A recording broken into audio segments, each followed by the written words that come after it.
Hello students, तो आज ये एक न्यूमेरिकल हम डिस्कस कर लेते हैं वेक्टर्स पे कि ए वेक्टर है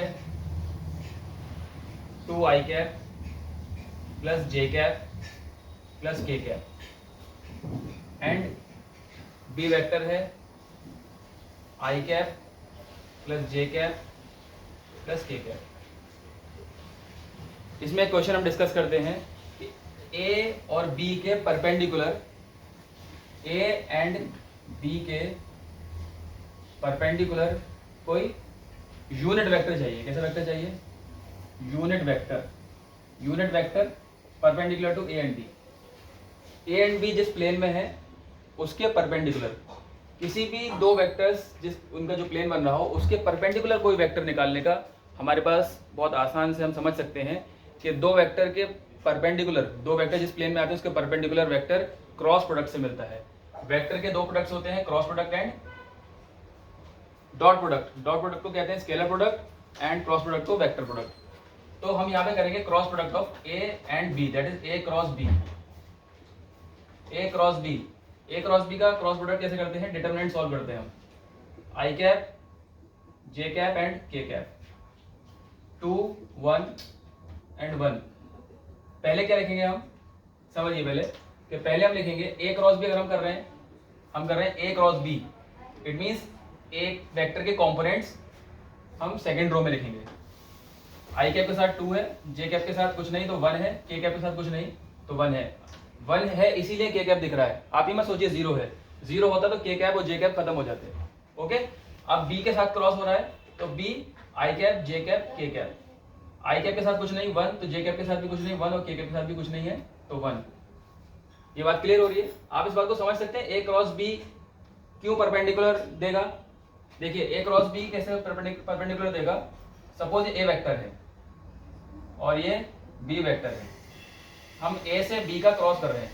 क्रॉस का तरीका होता है कि जिस पहले जो वेक्टर है उसके अलावा अपना हाथ रखना है, अपना पाम रखना है, और जिसके साथ क्रॉस हो रहा है उसके अलावा अपनी फिंगर्स को कर्ल कीजिए। आप ए से बी की तरफ कर्ल करेंगे तो थंब का direction will give you the direction of cross product. Cross product से जो वेक्टर आ रहा है उस वेक्टर का डायरेक्शन इस थंब से पता चलेगा।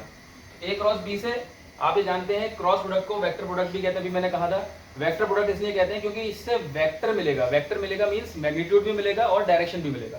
तो डायरेक्शन इससे क्या मिलेगी? ए और बी जिस प्लेन में है इसके परपेंडिकुलर डायरेक्शन मिलेगी बाहर की तरफ। अगर सपोज बी क्रॉस ए भी हम करते हैं तो बी के अलावा अपना हाथ रखते हैं, ए की तरफ कर्ल करते और अंदर की तरफ थंब हमारा इधर जा रहा है तो अंदर की तरफ इसका परपेंडिकुलर प्लेन में डायरेक्शन होता है। तो आप ये समझ सकते हैं कि क्रॉस से मिलेगा परपेंडिकुलर वेक्टर। क्रॉस से क्या मिलेगा?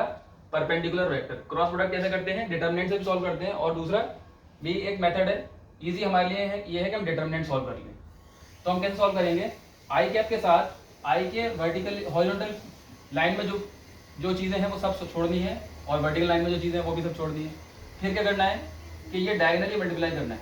1 × 1 1, 1 × 1 1, माइनस करना है इस डायगोनल का प्रोडक्ट माइनस इस डायगोनल का प्रोडक्ट। फिर जे को लेना है। अगर आई कैप प्लस में लिया है तो जे कैप माइनस में होगा।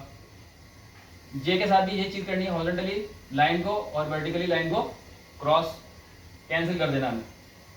अब 2 से 1 का मल्टीप्लीकेशन बचा क्या है? ये वाला और ये वाला बचा है, तो 2 से 1 का और 1 से इस 1 का डायगोनल प्रोडक्ट करेंगे। 2 × 1 2 में से 1 × 1 1 को माइनस करेंगे, 2 - 1 करेंगे। ओके, नाउ के कैप। अच्छा, आई कैप प्लस था, जे कैप माइनस, फिर के कैप दोबारा से प्लस में हो जाएगा। प्लस माइनस प्लस ऑल्टरनेट चलता है।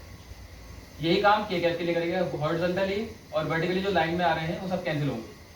अब ये वाले और ये वाले कैंसिल हो चुके हैं, ठीक है, इस लाइन में और इस लाइन में कैंसिल हो चुके हैं। तो ये वाला 2 इस 1 से मल्टीप्लाई होगा और ये वाला 1 इस 1 से मल्टीप्लाई होगा। 2 × 1 2, डायगोनली मल्टीप्लाई किया, माइनस करेंगे 1 × 1, यहाँ पे क्या है? 1 है। 1 × 1 इससे मल्टीप्लाई होगा, 1 × 1 ये 1 इससे माइनस हो जाएगा। Now 1 - 1 is 0, minus J cap 2 - 1 is 1, plus के कैप 2 - 1 इज 1। ये सॉल्व होकर के आ गया, ये तो 0 हो गया, माइनस जे कैप प्लस के कैप। ये आपको मिल गया ए क्रॉस बी के प्रोडक्ट का वेक्टर। ए क्रॉस बी करने से ये वेक्टर मिल गया। इसका डायरेक्शन क्या है, ए और बी के परपेंडिकुलर डायरेक्शन है। हमें क्या बताना था, इसके परपेंडिकुलर हो लेकिन यूनिट वेक्टर हो। आप जानते हैं किसी भी वेक्टर का, सपोज इसको हमने नाम दे दिया आर वेक्टर, इस वेक्टर का यूनिट वेक्टर कैसे निकालेंगे, किसी भी वेक्टर का यूनिट वेक्टर निकलता है उस वेक्टर के मैग्नीट्यूड से डिवाइड करने से।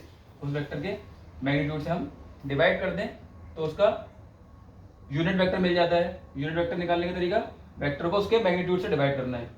इसका मैग्नीट्यूड क्या होगा, सपोज हम इसका मैग्नीट्यूड निकाल लेते हैं, magnitude of this R vector square of J के साथ जो मैग्नीट्यूड है -1 है तो 1 का उसका स्क्वायर। आपको कुछ नहीं दिख रहा, आप इसका जीरो मत मानना, जीरो मानोगे तो जीरो का मतलब है सब खत्म। ये खत्म नहीं है, ये है जे कैप के साथ यहाँ पर 1 है जो दिख नहीं रहा है, लेकिन माइनस साइन के साथ है। के कैप के साथ कुछ नहीं दिख रहा है तो यहाँ पर भी 1 है। -1 का स्क्वायर 1 और +1 का भी स्क्वायर 1, 1 + 1 = 2, सो इट इज √2। तो आपको आर वेक्टर का मैग्नीट्यूड क्या मिला, √2। आप इसे यहां सॉल्व कीजिए, -j cap + k cap upon √2।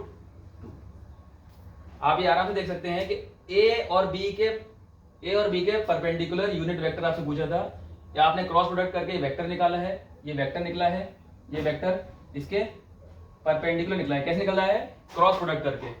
वो वेक्टर आपने क्या उसका क्या किया, उसको उसके मैग्नीट्यूड से डिवाइड कर दिया। मैग्नीट्यूड आपने यहाँ निकाला, उस √2 जो वैल्यू है जिससे डिवाइड किया, ये आपका आंसर है। आई होप कि आपको क्लियर हुआ होगा। कोई भी इसमें डाउट करने की चीज नहीं है। अगर डाउट फिर भी आता है तो आप मुझे बताइए। ओके।